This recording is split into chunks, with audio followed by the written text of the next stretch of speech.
Deserve ng matatanda ang ating paggalang.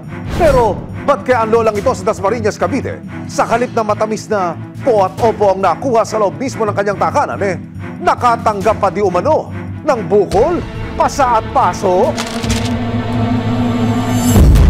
Sa closed-circuit television o CCTV footage na ito, makikita ang bunsong anak ni Nanay Edeng na si Tetet at ang kanyang mga kamag-anak sa eskinita sa Cavite gabi ng April 12, 2024. Nang mga oras din daw na iyon, hinimatay na pala sa loob ng kanilang bahay ang kanyang 87 taong gulang na ina na si Nanay Edeng. Ano nangyari sa ulo mo? Pero ang big reveal ni Nanay, nawalan daw siya ng malay matapos siyang paluin sa mukha. Na paano yan? Ang tanong ng kapatid ni Tetet na si Nora, sino ang may sala? Ate Nora, ano ba yung nakikita ko namin yan?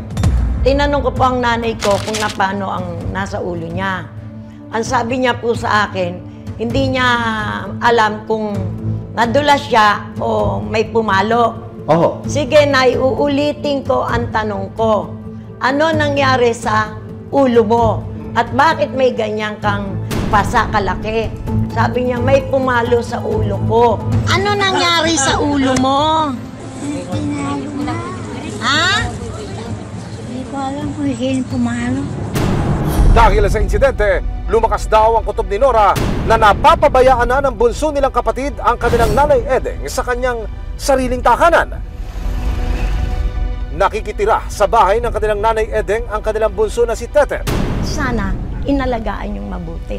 Kung hindi man ninyo maalagaan na pagkain o ano, hindi, humihingi naman si nanay sa akin. Kasi po, kaya hindi na ako napasok kasi nga po, may gap na kami ng kapatid ko. Kaya naman itong April 19 kasama ang resibo, dumulog si Nanay Nora sa Barangay San Manuel 1 para magpatulong na makita ang kalagayan ng bahay ni Nanay Edeng. Sana maalis sila doon. Marami na po sila kasi meron pong nangyaring hindi maganda. Ngayon, ang inaano ko, safety ng nanay ko. Ang gusto ko po na mailagay siya sa maayos na bahay niya. Pagdating sa bahay ng kanyang ina, nagulat sila sa kanilang nakita. Dito po siya nag-i-stay yung senior citizen po natin. Aba, ang tulugan ni Nanay Edeng, nasa labas na ng bahay kasama ang mga alagang aso. Wow! Kung sino pa ang may-ari ng bahay, siya pa ang naetsapuera. Sa sitwasyon po kasi nung matanda, kumbaga hindi komportable po kasi, di ba? Bigyan natin magandang pwesto. Kaginawahan, kumbaga. Habang nag-iikot, humarap na ang kapatid ni Nora na si Tetet. Okay lang ganyan.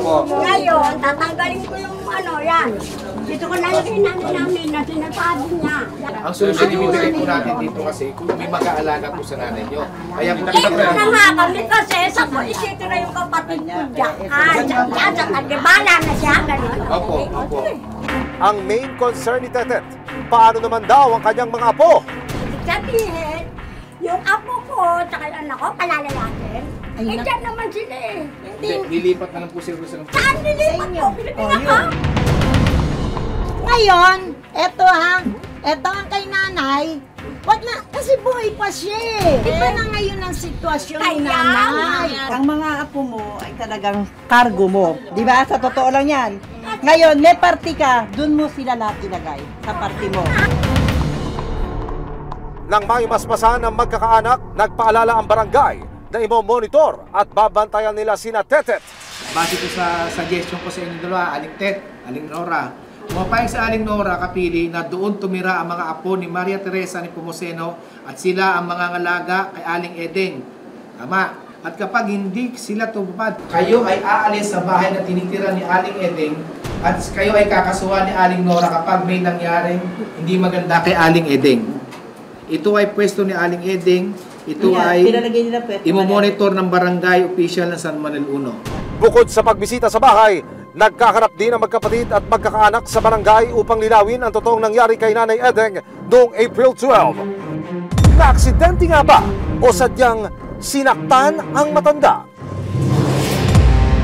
Napaimbitahan po namin kayo kasi tinulong po sa amin si Ate Nora, na kapatid nyo, na gusto niya lang malaman kung ano yung side ninyo. Alam mo naman yung mata ko. Yung nga po, Sabi lang, sinanay na hindi ko ko alam kung natumba o ano. Pero nung time napansin niyo yung bukol, hindi niyo naisip na parang itakbo na kagad siya sa ospital, matignan? Ay, hindi kasi, ano pero kasi malalay sa kanya. Kasi alam mo naman din ako, hindi ko alam kung sino yung Mukhang atalos for words si Tetet. Pero si Aling Nora ayaw mag-back down. Sinabi mo sa akin, tinakbo, nadulas daw. Bis na kaagad ako, di ba? Doon ko lang nalaman din. Kasi kung bakit hindi nyo sinabi sa akin, Bombet, ako, na si nanay pala yung nadulas na. Una-una, si nanay, sa poder nyo. Ibig sabihin, responsibilidad nyo si nanay kung ano man yung mangyayari sa kanya. Para masiguro ang kaligtasan ni Nanay Edeng sa kanyang sariling tahanan, April 23, 2024, dinulog ng resibo sa Office of Senior Citizen Affairs o OSCA ng lungsod ang sitwasyon ng pamilya. Dito, nag-level up na ang mga naging direktiba para sa ikabubuti ni Nanay Edeng. Pinakamaganda po nun, bigyan mo ng isang lugar ang nanay nyo. Oo. Kanya naman yung bahay na yan, di ba? Kaya nga po, Oo. diba? Nanay ko yan. Kaya nga sabi ko niya, may pupunta naman dito, bakit makikita? Bigyan nyo nga po ng isang lugar. No, kanya lang yon. Wala siyang kasama ron. Titignan nyo lang po sila. Total, mayroon aftercare services at monitoring ng barangay. At the same time, siguro paminsan-minsan pupunta din po kami. Malalaman kung talagang inaalagaan niya si Lola. Napagdesisyonan na si Tetet na lang ang mananatili sa bahay ni Nanay Edeng at lilipat na ang mga apo niya sa ibang lugar para maging mas komportable ang tulugan ni Nanay Edeng. Nagkasundo rin na magkapatid na maglalagay ng CCTV sa pwesto ni Nanay Edeng para mas mabantayan siya sa oras daw na hindi ito matupad ni Tetet. Handa raw si Nora na formal na magsampa ng kaso laban sa kapatid. Ang magandang gawin is i-assert natin yung barangay compromise agreement na sinasabi doon, pwede kayo pumasok anytime para bantayan si Lola at posible maglagay ng CCTV. Kung hindi po masunod yung barangay compromise agreement, of course wala tayong choice kung hindi i-elevate po ito sa korte. So either mag-file po tayo ng ejectment case or nung physical injuries case. Sa huli, naibalik din kay Nanay Edeng ang kanyang tahanan at nasiguro ang kanyang kaligtasan. Nagpapasalamat ako sa resibo na nagawa nila ng paraan. Dahil lang po, ilang beses na akong lumapit kung saan ang resibo po na sila ang nakapagpa-balik dun sa bahay ninyo. Kay Lola po, kay Nanay. Sa Sige, nanay. kausapin niyo Sa si Nanay. Nay, kung sakaling lumabas ka sa ospital, meron ka ng tutuluyan na maganda na kwarto mo at septic ka na. Sa kanyang pag-uwi mula sa ospital, naghihintay ang isang maayos na matutuluyan at nararapat na kalinga para sa isang ina.